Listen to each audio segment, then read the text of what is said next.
Hello student, आज हम पढ़ेंगे मुक्त इलेक्ट्रॉनों का माध्य मुक्त पथ तथा श्रांति का। चलिए आइए देखते हैं।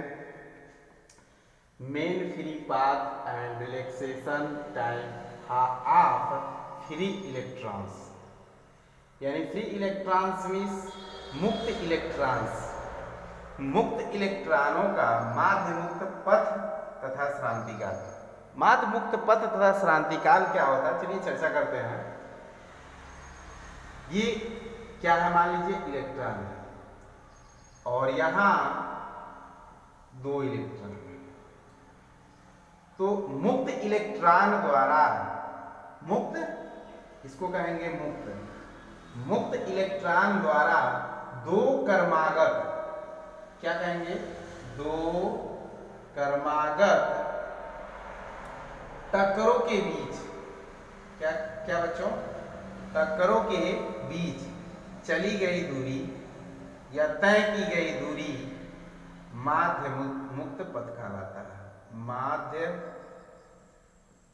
मुक्त पथ कहलाता है। देख लीजिए, मुक्त इलेक्ट्रॉन द्वारा दो कर्मागत टक्करों के बीच, दो कर्मागत टक्करों के बीच तय की गई या दो टक्करों के बीच की दूरी को माध्य मुक्त पथ कहते हैं। चलिए इसको हम लिख भी देते हैं। मुक्त इलेक्ट्रॉन द्वारा, मुक्त इलेक्ट्रॉन द्वारा दो क्रमागत टक्करों के बीच की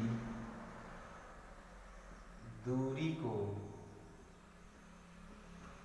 माध्य मुक्त पथ कहते हैं। एक चीज और जानिए, प्रत्येक टक्कर के पश्चात, किस टक्कर के पश्चात, प्रत्येक टक्कर के पश्चात इलेक्ट्रॉनों की जो दिशा होती है बदलती है। जैसे मान लीजिए ये इलेक्ट्रॉन है, इलेक्ट्रॉन दोनों आपस में यहाँ टकराए, टक्कर के बाद इसकी दिशा इधर हो सकती है, इसकी दिशा इधर हो सकती है। यानी दो क्रमागत टक्करों के बाद मुक्त इलेक्ट्रॉनों की दिशा क्या होती है बच्चों, बदलती है। दो क्रमागत टक्करों के बाद मुक्त इलेक्ट्रॉनों की दिशा क्या होती है, बदलती है। अब जानते हैं श्रांति काल क्या होता है। इन टक्करों के बीच, मान लीजिए दो इलेक्ट्रॉन है, इन टक्करों के बीच या मध्य, इन टक्करों के मध्य लगा समयांतराल, लिख सकते हैं, इन टक्करों के बीच लगा समयांतराल श्रांति काल कहलाता है। श्रांति काल कहलाता है। इन टक्करों के बीच लगा समयांतराल को ही क्या कहते हैं, श्रांति काल। बच्चों क्या बोलते हैं, श्रांति काल। नेक्स्ट स्टेप में हम जानेंगे इसकी कुछ बातों को। मुक्त इलेक्ट्रॉनों का कुल ऊष्मीय वेग शून्य होता है। मुक्त इलेक्ट्रॉनों का कुल ऊष्मीय वेग कितना होता है बच्चों, मुक्त इलेक्ट्रॉनों का कुल ऊष्मीय वेग शून्य होता है। माना दो इलेक्ट्रॉनों का क्रमशः इलेक्ट्रॉनों का ऊष्मीय वेग, पहले कहा जा रहा है मुक्त इलेक्ट्रॉनों का औसत ऊष्मीय वेग शून्य होता है। इसे माना कहेंगे, माना इनके वेग u1, u2, u3 ... un है। कुल इलेक्ट्रॉनों की संख्या, कुल इलेक्ट्रॉनों की संख्या n है, तो औसत ऊष्मीय वेग क्या होगा? या लिख सकते हैं औसत ऊष्मीय वेग।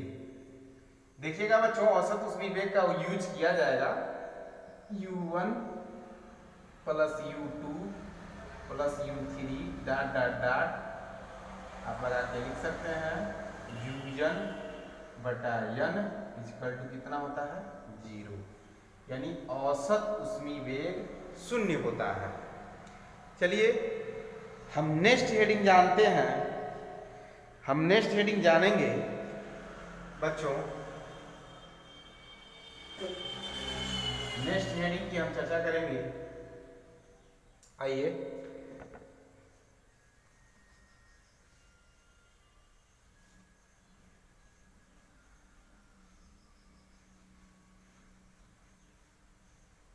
अनुगमन वेग, क्या बच्चों चर्चा करेंगे? अनुगमन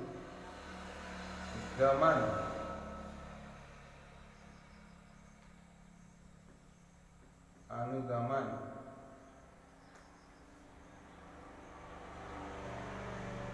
वेग।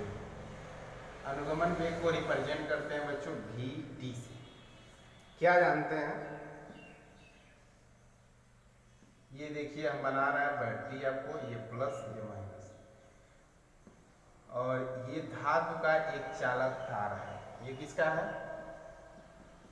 धातु का एक चालक तार है।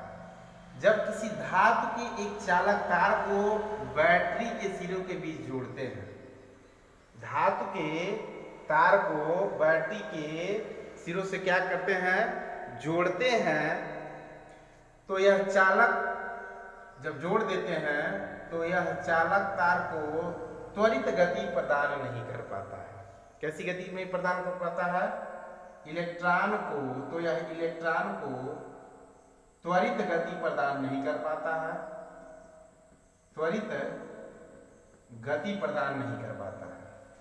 जब किसी धातु के तार को, ये धातु का तार है, ये क्या है? धातु का तार है। जब किसी धातु के तार को बैटरी से संबंधित करते हैं तो यह इलेक्ट्रॉन को त्वरित गति प्रदान नहीं कर पाता है, त्वरित गति प्रदान नहीं कर पाता है।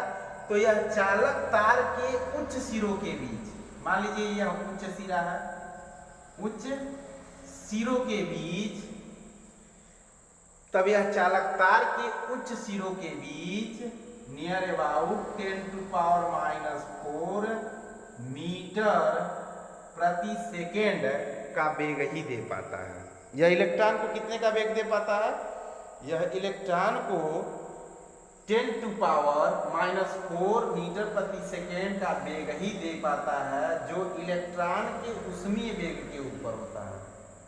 ऊष्मीय वेग, और ऊष्मीय वेग बच्चों कितना होता है? तो यह होता है नियर अबाउट, इसको भी लगाते हैं, नियर अबाउट 10⁵ मीटर प्रति सेकेंड के वेग के यह क्या होता है? ऊपर होता है। और इस कहते हैं इसके बाद से इस इलेक्ट्रॉनों के इस नियत सूक्ष्म वेग को, इलेक्ट्रॉनों को कैसे वेग को? इलेक्ट्रॉनों को इस नियत सूक्ष्म वेग को ही अनुगमन वेग कहते हैं।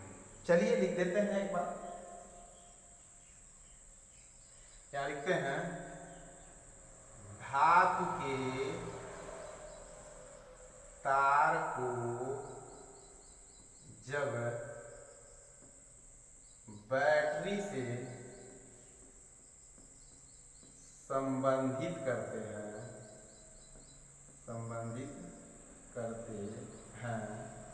तो धातु के तार को जब बैटरी से संबंधित करते हैं तो यह इलेक्ट्रॉन को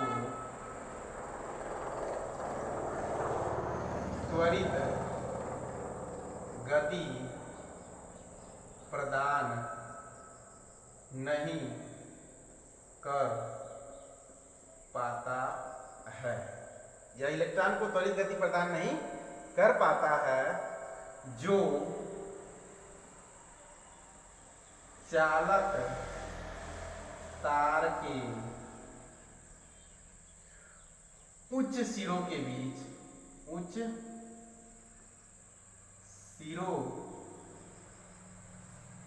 के बीच 10 to power near about 10 to power -4 metre प्रति सेकेंड का वेग ही दे पाता है, जो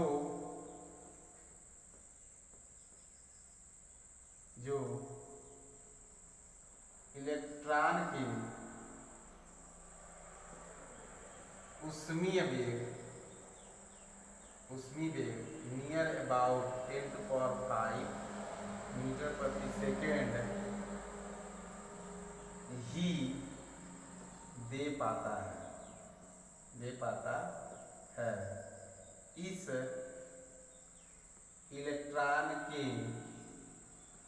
नियत सूक्ष्म वेग को अनुगमन वेग कहते हैं। That's clear. धातु के तार को जब बैटरी से संबंधित करते हैं तो यह इलेक्ट्रॉन को त्वरित गति प्रदान नहीं कर पाता है, जो चालक तार के उच्च सिरों के बीच 10 to power -4 मीटर प्रति सेकेंड का वेग ही दे पाता है, जो इलेक्ट्रॉन के उष्मीय वेग near about 10 to power 5 metre प्रति सेकेंड ही दे पाता है। इस इलेक्ट्रॉन के नियत सूक्ष्म वेग को अनुगमन वेग कहते हैं। अनुगमन वेग को VD से क्या करते हैं? प्रदर्शित करते हैं। किसे प्रदर्शित करते हैं? VD से